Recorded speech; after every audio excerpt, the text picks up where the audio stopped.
For antiwar.com and Chaos Radio 95.9 FM in Austin, Texas, I'm Scott Horton, and this is Anti-War Radio. Our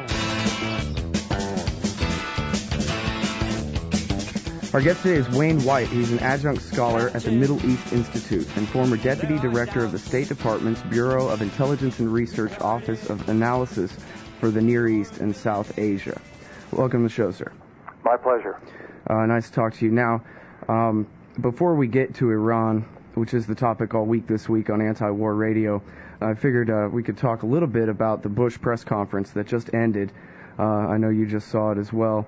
And it seemed to me pretty clear that as far as Iraq goes, Bush is still absolutely determined and apparently honestly believes that it's possible and necessary for the Maliki government to succeed in Iraq, for there to be a multi-ethnic single state over that country, and that it will be able to work.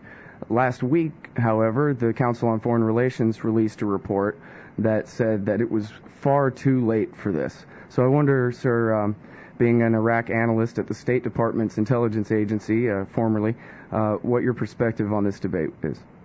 Yeah, I headed the Iraq intelligence team for my last 2 years in government until 2005 at State. I'm much closer to the Council of Foreign Relations on this. I think a mistake that's consistently made by the administration, and I saw it again in the press conference, which just occurred, is taking what people in the Maliki government, Maliki himself, others, as what they say as being ground truth, as the military calls it. In other words, they say they're going to do this, and therefore this is great. But they're always saying they're going to do something, and their ability to deliver on promises over the last several years, whether it's the Maliki government, Jafari before him, Iyad Alawi before him, the track record has been an utter failure to be able to extend governance in Iraq to the point where you can actually get a handle on many of its serious problems. Right. Now, you've written before that were Iraq to break into pieces as Yugoslavia did, that the results would just be horrible with the various ethnicities and religious differences, people stuck on the quote-unquote wrong side of the lines. What do you think's going to happen? Oh, it would be if civil war breaks out in Iraq, and there is a debate over the issue of civil war. You know, is there one? Is there not one? I have a high bar. I don't think there is one right now, but the only reason there isn't one is because we're there separating the parties. And the fact that the sectarian strife there has gotten so severe that some people are calling this a civil war just shows the extent, of the bloodletting that's going on. But to get back to your question, one problem we have in Iraq is that probably 20 to 25% of the inhabited area of the country, much of it's desert and uninhabited, is mixed. And so in any kind of civil war which is based on ethno-sectarian lines, we're going to have these mixed areas become heavily contested. It's already happening in Baghdad. In fact, Baghdad, thoroughly mixed and containing 1/3 of the population of the country, is the poster child, for this kind of problem.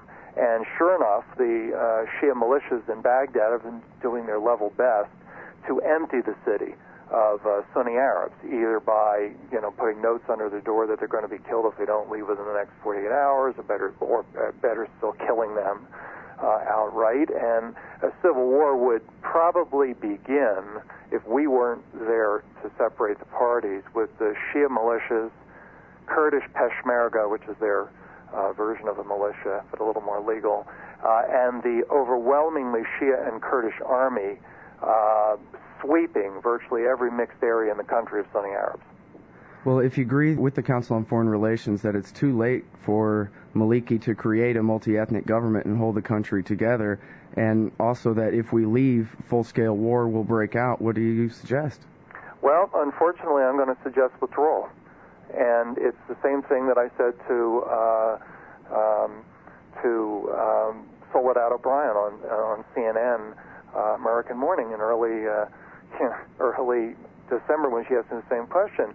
And I am fully aware, as a Middle East expert, of the very serious consequences of withdrawal, as were so many people in the Iraq study group I was part of. But as I said to Soledad, to paraphrase Churchill on democracy,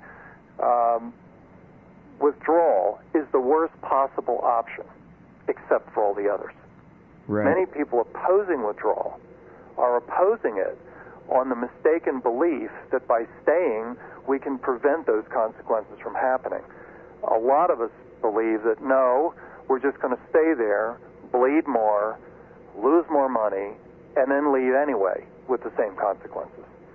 Right, and now you've written, or were quoted at least in one place, as saying you don't believe that the Civil War, when we do leave and it breaks out, you don't believe that it will spread outside of Iraq. Is that right still? You can't say anything and be definitive, and I wish I had nuanced that slightly, but yeah, largely I don't believe it will spread outside of Iraq. I think it will probably mimic, to some degree, the Spanish Civil War of the 1930s, in which it gets just like hell inside of the country, and with outside powers pouring in munitions and money to aid various parties, probably, of course, Saudi Arabia, Jordan, and perhaps Egypt as well, pouring in money and assistance to the Sunni Arabs to prevent them all being driven into Jordan and Syria in the face of what I described before. And then Iran, of course, quite predictably, backing up the Shia in Iraq and feeding them arms, money, and what have you to hold up their end of the deal. And so you could actually have a severe amount of fighting inside of the country with tens of thousands, killed, without it necessarily spilling across the borders, because the parties involved, particularly in supporting the Sunni Arabs, would be providing that aid in order to keep it from spreading back across their border. As long as they can keep the Sunni Arabs inside of Iraq from being rolled by Shia, that will prevent millions of Sunni Arabs fleeing into areas west and southwest of the country, much as they are now, with already over 2 million Sunni Arabs and Christians, Iraqi Christians, in Syria and Jordan. Now, when you bring up Iran arming the militias, certainly that's already happening, and yet there seems to be a point of confusion, particularly in the last couple of weeks here, that the government is saying that the Iranians are arming the Shiite militias with these new high-tech roadside bombs, basically, and that these are what are killing American soldiers. And yet, I've been under the impression for almost 4 years now that the American soldiers are fighting the Sunni insurgency, and only in smaller, isolated cases have they warred against the Shiites at all. I'm thinking the battles in Najaf in 2004. But since then, the Shiites basically are the government that the United States is backing. So I was wondering if you could help clear up for me whether it's correct that the Iranians are killing American soldiers with these bombs. These are really good points. You've really done your homework. I can't clear up all of this, but I can put some perspective on it. First of all, I believe the president, even though he can't pronounce Quds, it's Quds force, the Iranian Revolutionary Guard's dirty tricks force. I believe that they are feeding these munitions into the country. One reason they would do it is to provide Shia militias a formidable defensive weapon should we try to take them on, such as in the context of a surge. But as you observe, I'm not speaking to how we're losing people to these things. I find this very perplexing because numbers of casualties have been thrown up and that have resulted from these munitions. And as you correctly point out, we haven't been fighting Shia militias since we had 2 flare-ups with Muqtada al-Sadr way back in 2004, just as these things were beginning to appear, not when they were really, around.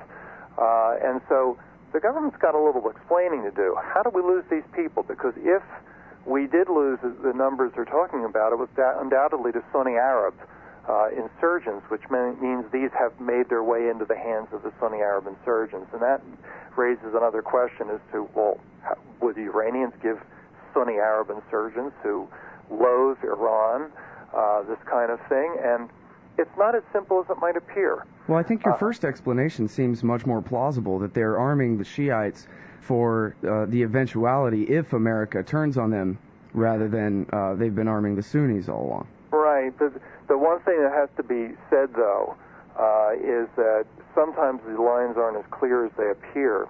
I was looking at one of the pictures in their show, and it was a government security vehicle from a special unit that had been hit in the town of Hilla, which is deep in the Shia south. So here was a Shia, probably a Shia perpetrator, hitting a government vehicle of a unit that was probably largely Shia. And so there has been some Shia-on-Shia militia, violence, and to the extent you give this stuff to them, they can use it on each other. But that still doesn't get to the U.S. forces aspect of this. And let me just say two things, and I don't know whether this is true or not. I'm just throwing out two things. The Quds Force, which means Jerusalem Force, this elite dirty tricks unit of the Revolutionary Guard, is viciously anti-American and very bloody-minded. And sometimes things just don't make sense. They like killing Americans, quite frankly, and I would not completely rule out the fact that they have slipped some of these things to Sunni Arab insurgents. And second, Muqtada al-Sadr, I learned this when I was still doing my intelligence, Muqtada al-Sadr has been in touch with Sunni Arab insurgents, which also seems like a bad fit. But this is true. Particularly at the beginning of the war, right? During the first Battle of Fallujah, he sent fighters to go up and help. Right, and he maintained contacts after that. Not because he liked them, but because they shared his anti-occupation agenda. Could he have slipped them some of these? Perhaps. So the lines aren't quite as clear, and I find it rather hard to sort out. But I do believe that the Quds Force has been, moving this stuff, into the country, and in fact, mostly very cleverly. The president talks about hunting down these people, the Quds Force implicitly that's doing this, when in fact I don't think there are too many of them in the country.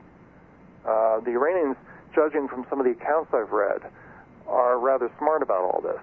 You come to the border and get the weapons. We don't deliver, keeping their people to a minimum inside of the country, which is why, despite all of the great ballyhoo about the Iranian involvement in Iraq, what do we pick up? 5 Iranians. Right. That isn't very much. And they're at Skiri headquarters, and Skiri is the most powerful American-backed faction in Iraq. So. Exactly. Okay. Exactly. Now I should bring this up as long as we're talking about this. I really appreciate your perspective. I had just dismissed this outright, honestly, particularly when last Friday the Los Angeles Times reported that Condoleezza Rice, Robert Gates, and even Stephen Hadley had sent this intelligence back to the cook because it wasn't good enough. And I thought, when Stephen Hadley is sending intelligence back to the cook, there's something terribly wrong with it. Yeah, I've heard 3 versions of what happened last week, and I don't know which one to believe. One version was, and it didn't have personalities attached to it, save one of the ones you mentioned, said this isn't good enough, we need to do it over right. And it wasn't so much, this is the way I heard it, it wasn't so much that the information wasn't good, it was the presentation, the way it was being put forward, how much of it was going to be released, was not going to be very convincing. That was version 1 that I heard. And then version 2 that I heard was that there were people in the government, particularly in the intelligence community, that did not want a briefing at all. And remember, the briefing was supposed to be here in Washington, not out there.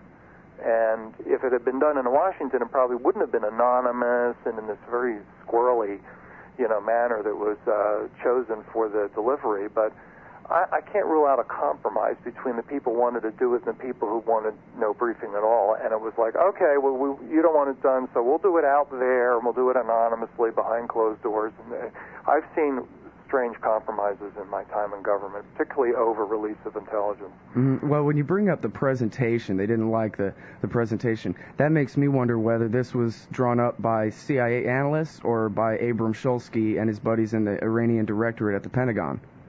Well, I don't know where it was drawn up. Although I found it so ironic, so odd that people weren't allowed to take pictures during the briefing when, in fact, people on a large chat room that I participate in have sent me a link to the entire briefing. I've got all the slides. I've got the entire thing, on a link. So that's kind of odd.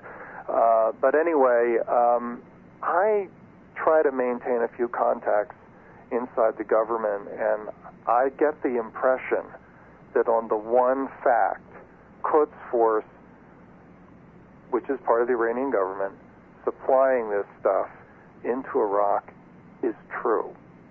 And that I didn't want to believe me, because I, as you know from what you've read, am very concerned about a major attack against Iran in the context of the nuclear infrastructure there, and the concerns over possible nuclear weapons program. And I'm the last person who wants to add more to the Iranian, case, or a possible case for war against Iran. But the information I'm getting is that part was true. Although, again, I'd just like to reiterate, I believe you did say, though, it remains to be shown that these are being used in vast numbers by the Sunni insurgency against the Americans, for example. Well, given the casualties that I saw, the casualties previously I said were significant enough to demand an explanation as to how they were making their way to Sunni Arab insurgents, because I don't think Shia could have inflicted these casualties, since the only casualties that were significant are old ones, like you said. But then we flip to the other side, and then you have another view of that, that casualty figure, which is that it isn't that high given the aggregate of casualties overall in this conflict. But it's in the context of these munitions, it's significant. In another sense. Right. I'm Scott Horton. I'm talking with Wayne White. He's the former head of the Iraq desk at the State Department's Bureau of Intelligence and Research. That's their CIA, basically.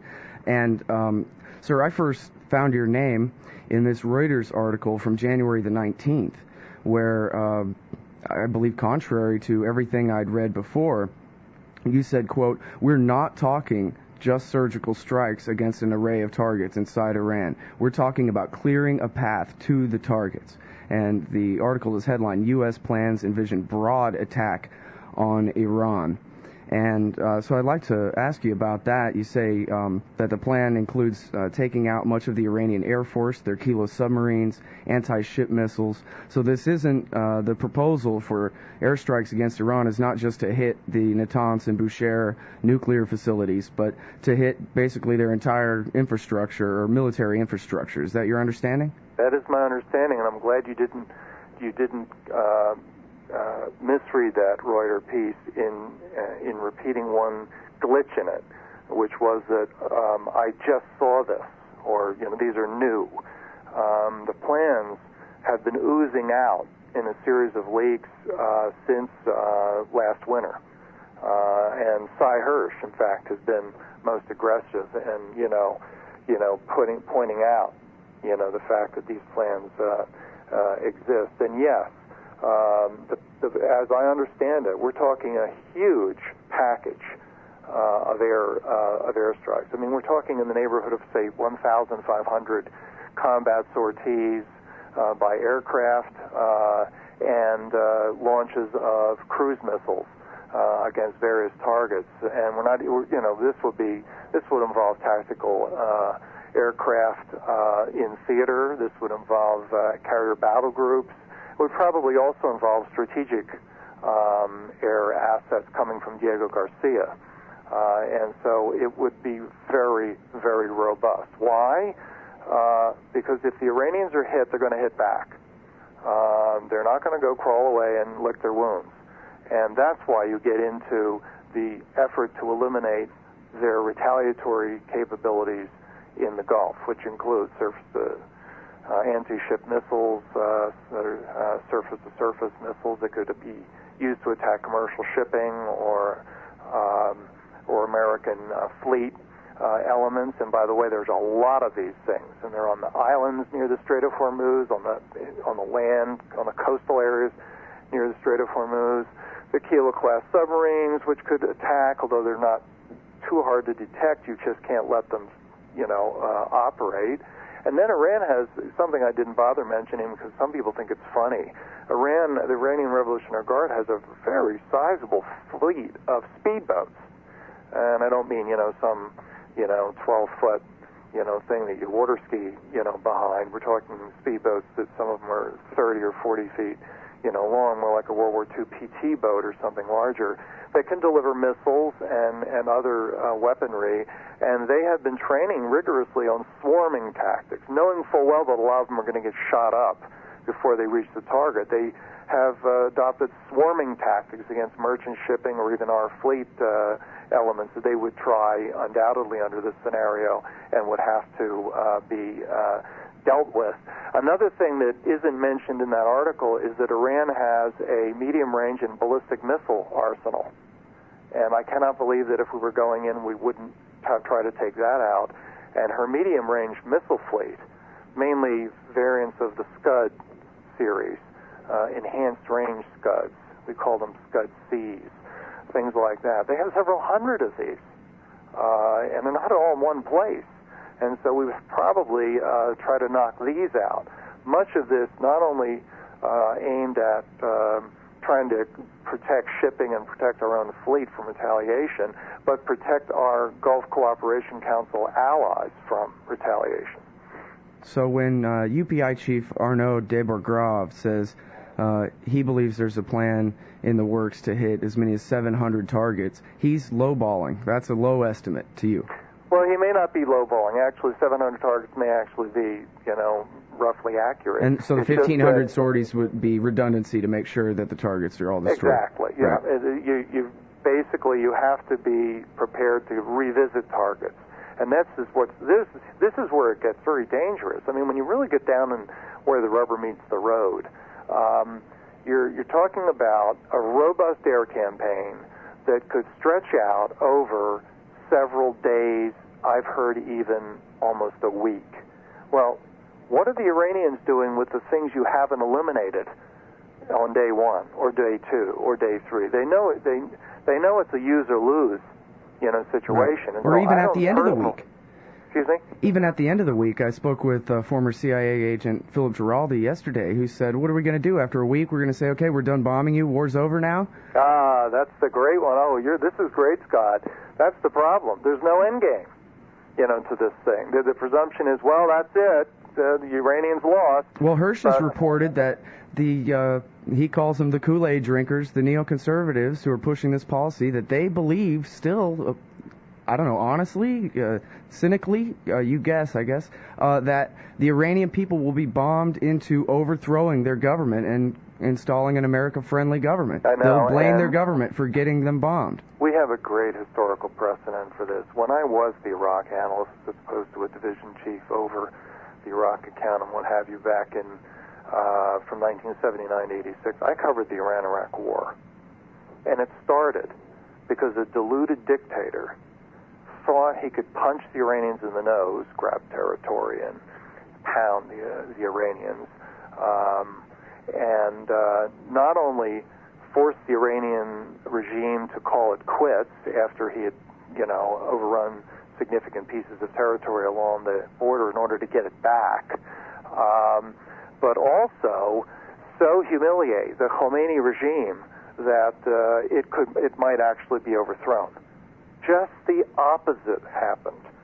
The Iranian public, swallowing hard in some cases because they were not, revolutionaries, swallowing hard and grimly determined, rallied around the Iranian government and grimly fought through 8 years of war against Iraq, and would have fought to 10 years unless the Iraqis had acquired enough weaponry to finally forced the Iranians, into a situation where they were losing so much they had to finally call it quits. And that was at the cost of millions of Iranian lives, wasn't it? Probably about a million. About a million. But we're talking about Saddam, who started it under the delusion that the Iranians would overthrow their government. The Iraqis suffered anywhere between 150 and 250,000 casualties, and saw their budget, their huge foreign currency reserves completely depleted, and racked up $80 billion in debt, beyond that. In fact, became so debt-ridden that it led to other developments, such as the Kuwait War, after Saddam couldn't shake the Kuwaitis down for money to help, pay for all this. Right. But anyway, here we face a situation where somebody under the same delusion went into Iran, and we saw how Iranians reacted. And quite frankly, we're already seeing shades of how the Iranians would react in the present. Iranians did the same thing. There was a massive rally just the other day in favor of their nuclear program, right? Well, exactly. If we hit them, you have not hit the regime. You've hit Iran. Right. The Iranians are proud, they're nationalistic, and they would rally around their government.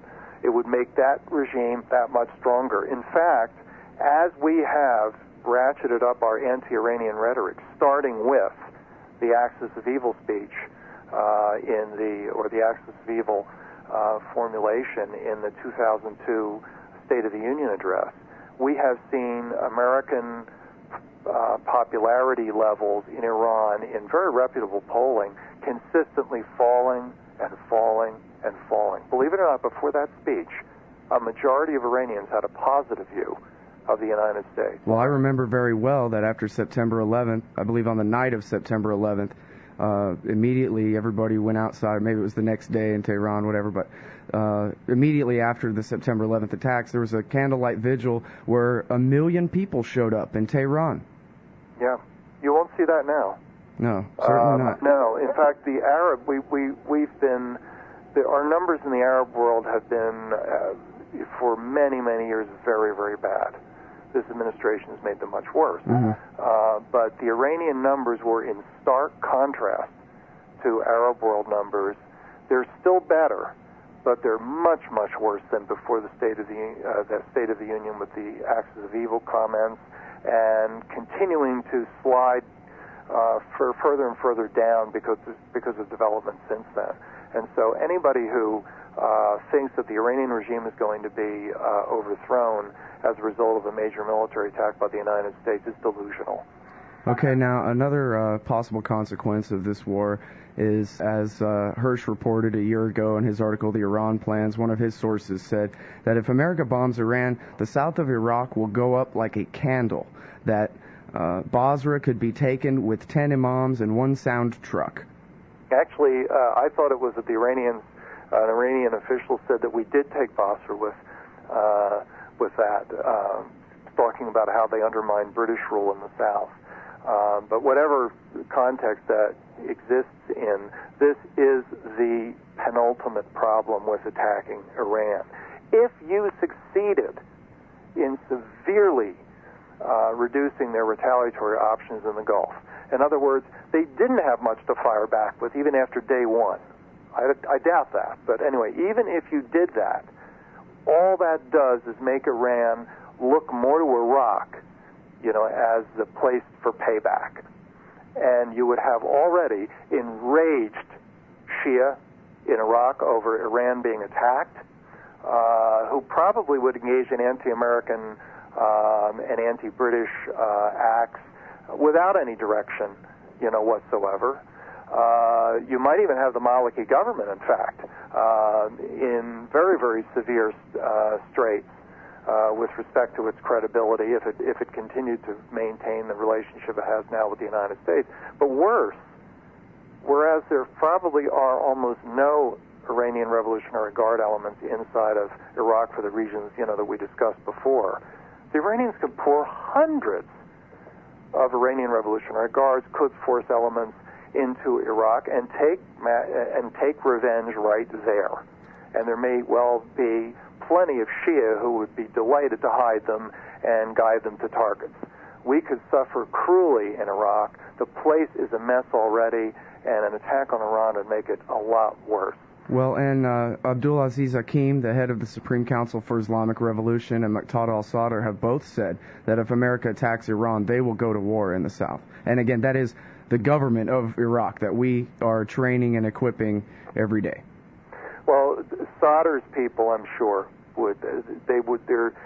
There are fractures in his organization, and so it's hard to talk about that organization as monolithic. I'm not saying you did, but some people do. But even if Sadr tried to sit on him, knowing that he might suffer and others by the U.S. in such a scenario, there are elements of the Jaysh al-Mahdi, the Mahdi army, which would absolutely lunge out at us. There would be no question, about that at all. Mm-hmm. Now, I'm sure you're aware that Newsweek is reporting that they believe a third carrier strike force is on its way. And in the same paragraph, or I guess the preceding paragraph, they quote a Bush administration national security officer, retired now or former, named Hillary Mann, saying she believes that the policy is to provoke and provoke and provoke until Iran finally hits us, and then we can act like it's self-defense when we initiate this war. Does that sound plausible to you? Well, the more you send out there, the more danger there is of miscalculation. Some colleagues of mine have actually, been very concerned in writing about that, and I am too. I think the Iranians will do everything they can to sit on their hands to avoid that, provocation. What I worry about is the more you build up forces, out there in the region, the more I worry about the fact that we're proceeding with our plan, to go after the Iranians. And my feeling is that this president believes that only he would do this. That, in other words, come 20 January 2009, the window will close, and he would have no faith that a Republican or Democratic successor would be, to be a little vernacular oriented, would have the balls to go through with, this kind of thing. When in fact I might think instead to have the stupidity of going through with this sort of thing. And so he feels it's his mission. It's on his watch, and he takes very seriously, we're told, the existential threat to Israel that an Iranian nuclear weapons capability would pose. And again, this is Wayne White. He's the former head of the Iraq desk at the State Department's Bureau of Intelligence and Research, obviously very well informed about Iran as well. Do you believe that they're anywhere near the ability to create a nuclear weapon? No. Everyone seems to be pretty well on the same page, except the Israelis. Israelis, when I was in government, consistently hyped. If we thought something was, going to develop within 3 or 4 years, they thought it was 1 or 2. If it was an Arab weapons system or something else. But, they're out there. It's in their face, and they have to be more pessimistic. Well, even Meir Dagan, but prepare for the worst. But no, I think most people are on the same page with respect to Iran. That Iran is 3 to 8 years away from, acquiring a nuclear weapon. So there is time to play with. But the trouble is, if this president is as determined as I fear he might be to get this job done, figuring no one else will, the 3 to 8 years don't matter to him. The only thing that matters is the remainder of his presidency. Right. He feels he has that much time to get the job done. Yep. Okay. And now, I guess finally, I'll let you go here, but I wanted to ask you real quickly, in Ken Silverstein's thing at Harper's, you're the most optimistic person there, who says that perhaps the Iranians will go ahead and suspend their enrichment before the February 21st United Nations deadline, and perhaps this thing can be avoided. I guess as a kind of adjunct question to that, I kind of have the idea, which I would like to believe in, that George Bush is basically just doing his best Richard Nixon impression, which is to send Henry Kissinger out there to tell them that he's drunk and crazy and ready to use nukes so that they'll back down. Good cop, bad cop kind of thing, and that they really don't want a violent solution to this. What do you think? I think there's a little bit to it.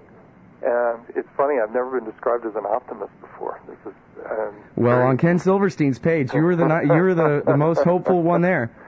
Well, the Iranians are getting more fearful, of what is to come.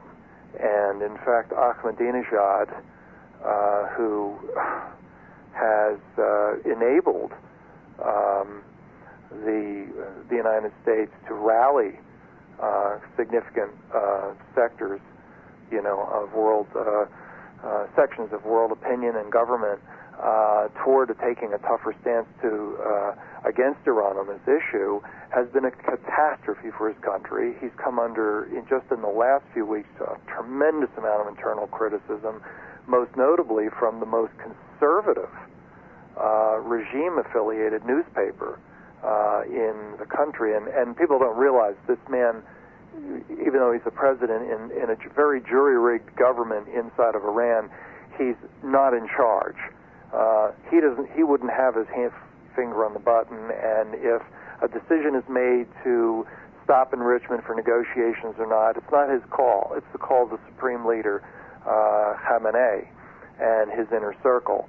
But I would not eliminate the fact that the Iranians might do that, because they have nothing to lose, really. A little faith, yes, but suspending the little bit of enrichment they're doing now for a few months for talks is more of a symbolic gesture than anything else. In fact, I was sorry to see the suspension of enrichment get into the UN resolution, because people really do need to sit down and talk. And there's no way for the Europeans to talk to the Iranians now, the UN, unless Iran suspends its enrichment. And it's become a major obstacle, to negotiation, even though, again, it's of only symbolic value at this point, because the enrichment, the number of cascades they have in function, the number of centrifuges that are working, are minimal. Right, and they had suspended their enrichment in the past when they were dealing with the E3. They only started again, a year ago, right? Exactly. Okay, and now, I'm sorry, I thought of one last question. I read an article in the Asia Times that suggested that the more you and I talk about the disastrous consequences of an American attack on Iran, that Bush has already discounted our concerns, he and Cheney have, but that actually what we're doing is making it seem to Khamenei that he might just be able to push his luck, that the U.S. is in no position to do anything, etc., and that we're actually making war more likely accidentally. Well, I can't rule out any of that. That's like the argument I hear all the time there, that any criticism of the administration's policy here in the States means, that we're hurting the troops in the field and encouraging our enemies, this kind of stuff, when history tells us that by the time you're getting that kind of criticism, already the situation on the ground's degraded so far that you need to take a second look at it. Yeah. But anyway, it's possible, but I don't think so. I think that they're not looking at the critics. They're looking at him. Yeah. And I really am hoping that he scares them into, suspending enrichment. Because if that doesn't happen, this thing could get very, very ugly along the lines that we've been discussing before. Everybody, Wayne White, he's an adjunct scholar at the Middle East Institute, former deputy director of the State Department's Bureau of Intelligence and Research Office of Analysis for the Near East and South Asia. Thanks again. Okay, bye-bye.